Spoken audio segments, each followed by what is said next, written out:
Renungan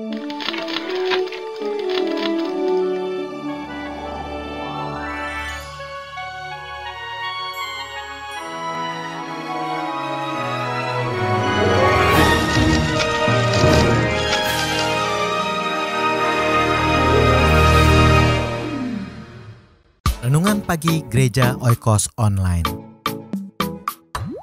Sebelum Anda melakukan aktivitas lebih lanjut, ikutilah Renungan Pagi hari Senin, Rabu, dan Jumat jam 4.30 pagi di YouTube channel Gereja Oikos Online. Kita semua untuk menyiapkan hati kita, fokuskan pikiran kita untuk masuk dalam hadirat Tuhan. Sebelum kita mulai ibadah ini, mari sama-sama kita berdoa. Bapa, kami mengucap syukur untuk kasih setia-Mu Tuhan yang tak pernah berkesudahan dalam hidup kami. Terima kasih Tuhan untuk hari ini, terima kasih untuk hari yang baru yang Engkau anugerahkan bagi masing-masing kami Tuhan. Terima kasih juga untuk nafas kehidupan, untuk kesehatan yang Tuhan limpahkan. Kami bersyukur untuk segala kebaikan-Mu Tuhan. Pagi hari ini kami mau datang dengan segenap kerinduan kami. Kami mohon Tuhan, kiranya Engkau melayakkan kami. Ampuni kami jika ada tindakan kami, perkataan, sikap kami yang gak berkenan di hadapan-Mu Tuhan. Ampuni kami agar kami layak di hadapan Engkau. Di dalam nama Tuhan Yesus Kristus kami mau serahkan ibadah kami hari ini ke dalam tangan-Mu. Ini doa dan ucapan syukur kami Tuhan. Haleluya. Amin. Bapak Ibu boleh berikan sorak-sorai buat Allah kita. Sama-sama kita mau katakan, betapa hebat Allah kita. Amin.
Shalom, selamat pagi Bapak, Ibu, Saudara-saudara yang dikasihi oleh Tuhan Yesus Kristus. kembali kita bertemu dalam acara Renungan Pagi. Dan biarlah hari ini Renungan Pagi dapat menyegarkan roh dan jiwa saudara-saudara sekalian. Sebelumnya mari kita bersatu dalam doa. Tuhan Yesus, sampaikan isi hati-Mu, firman-Mu Tuhan kepada kami, segarkan roh kami dan segarkan jiwa kami untuk kami dapat melalui hari-hari kami dengan berkemenangan. Dalam nama Tuhan Yesus.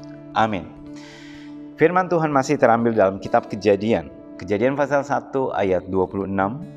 Berfirmanlah Allah, baiklah kita menjadikan manusia menurut gambar dan rupa kita, supaya mereka berkuasa atas ikan-ikan di laut dan burung-burung di udara, dan atas ternak dan atas seluruh bumi, dan atas segala binatang melata yang merayap di bumi. Ayat 27.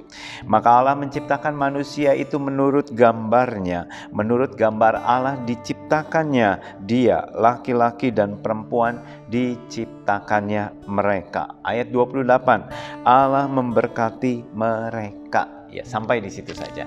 Di sini dikatakan bahwa Allah berkata kepada dirinya. Di sini kita lihat bahwa Allah tidak berkata-kata kepada malaikat, tidak berkata kepada makhluk ciptaannya, tetapi kita percaya ada Allah Bapa, ada Sang Firman dan juga ada Roh Kudus.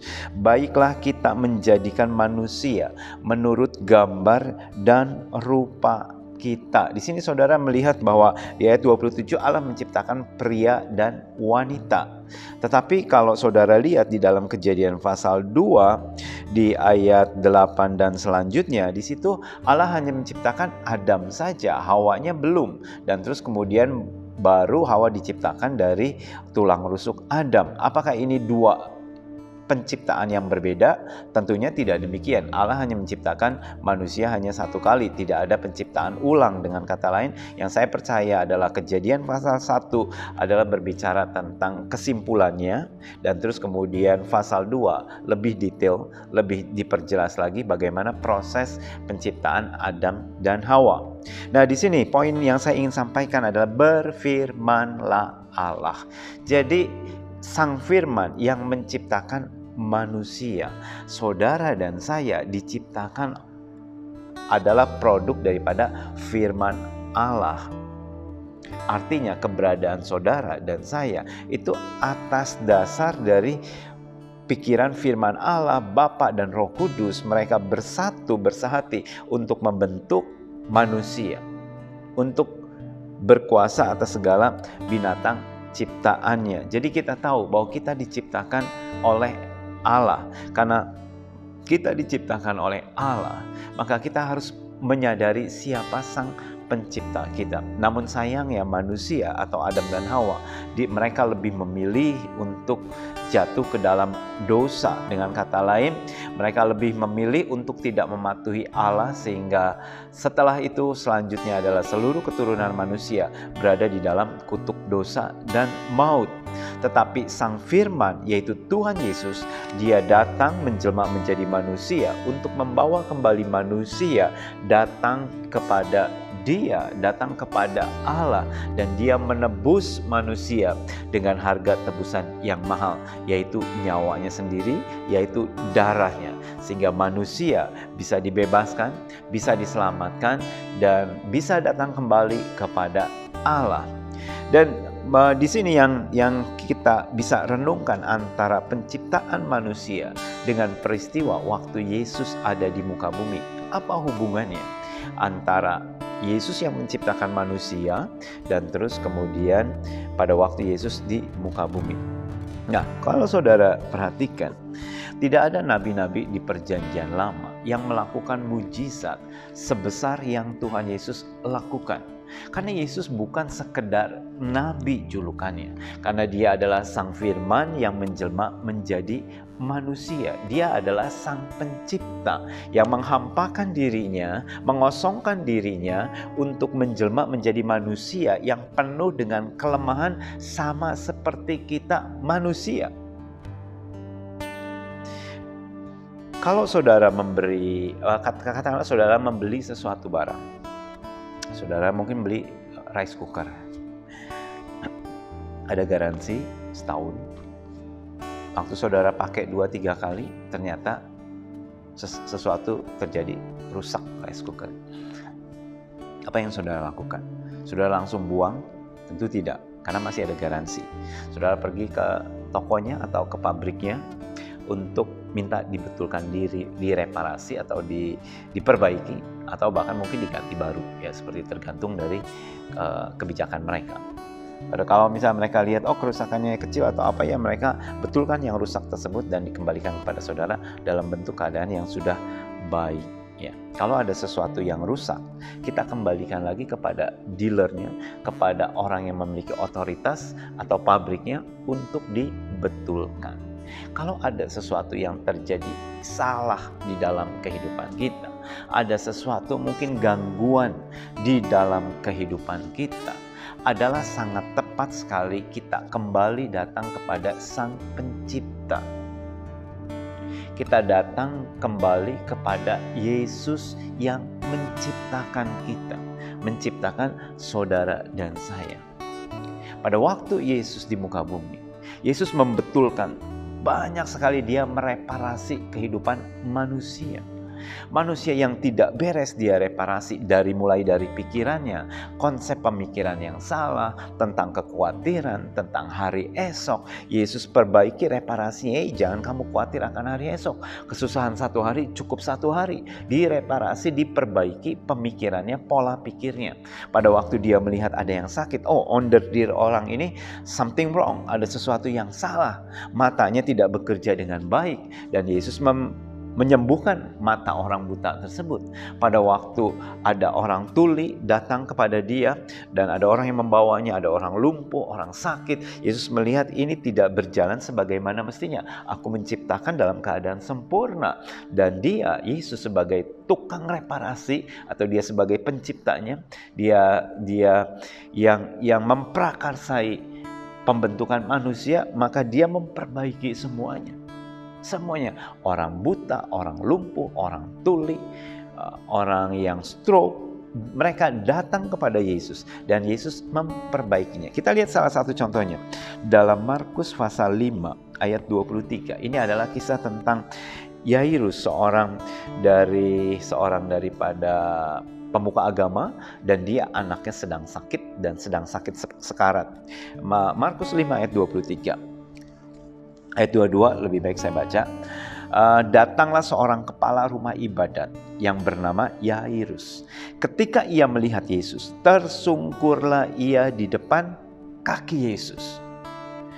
Ayat 23. Dan memohon dengan sangat kepada Yesus, anakku perempuan sedang sakit, hampir mati. Datanglah kiranya dan letakkanlah tanganmu atasnya supaya ia selamat dan tetap hidup. Yairus, seorang kepala rumah ibadat, kepala sinagog. Dia memiliki anak perempuan yang berusia 12 tahun.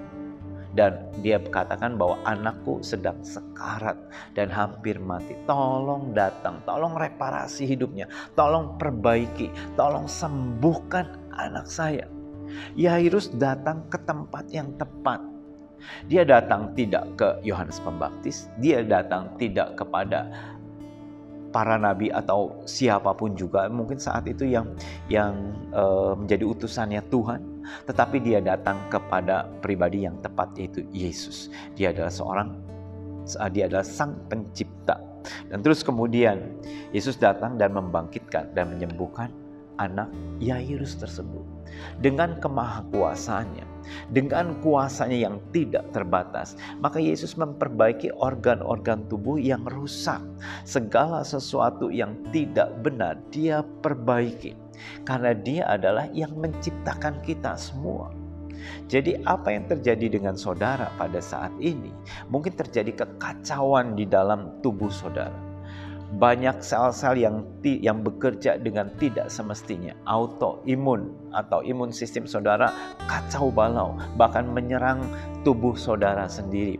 Mungkin saudara mengalami gangguan kesehatan dalam bentuk kanker, dalam bentuk penyakit paru-paru, jantung, atau apa saja yang saat ini saudara rasakan.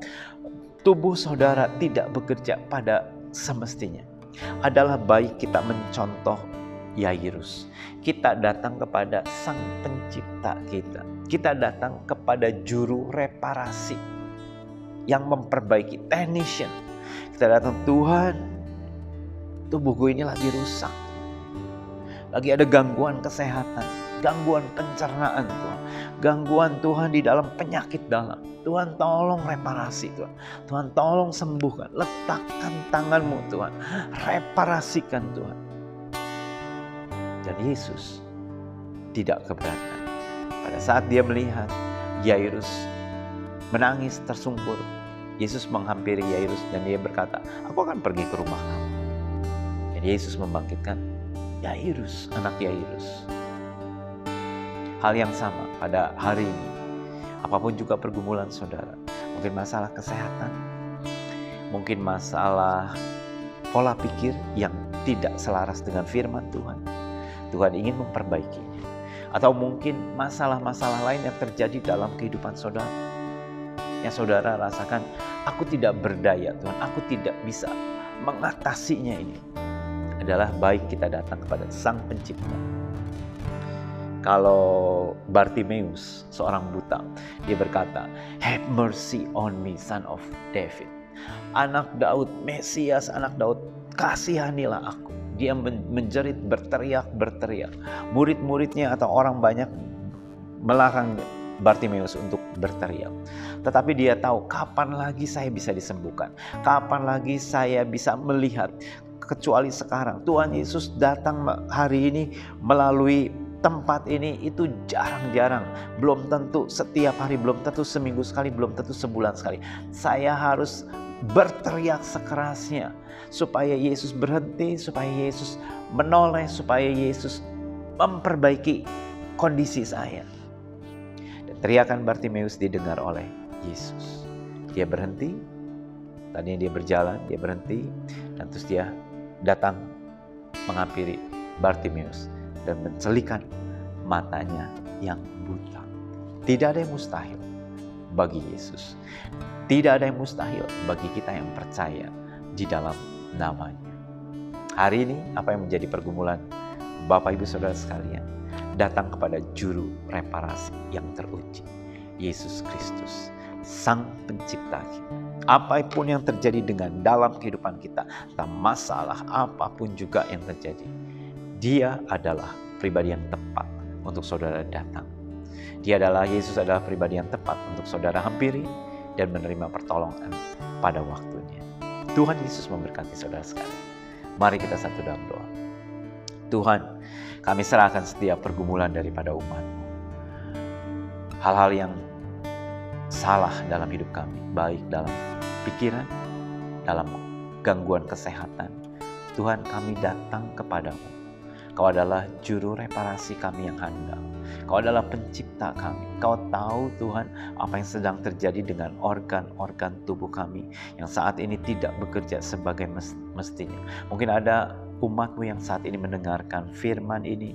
Dia dalam keadaan sakit penyakit, mungkin kanker, mungkin penyakit-penyakit organ-organ dalam Tuhan. Dokter mungkin tidak bisa memperbaikinya, tetapi Engkau sanggup karena Engkau adalah Sang Pencipta kami. Dan hari ini kami letakkan ke dalam tangan-Mu Tuhan, untuk Engkau yang mengoperasi, untuk Engkau yang memperbaikinya Tuhan, untuk Engkau yang menolongnya. Di dalam nama Tuhan Yesus, kami serahkan kehidupan kami Tuhan. Biarlah Tuhan kami boleh menerima lawatan Tuhan, mujizat Tuhan. Dalam nama Tuhan Yesus. Berkati kegiatan kami sepanjang hari ini Tuhan. Biarlah Tuhan hari ini menjadi hari yang menyenangkan, karena ada Yesus yang selalu bersama-sama dengan kami. Dalam nama Tuhan Yesus, amin. Tuhan Yesus memberkati saudara sekalian, sampai jumpa kembali.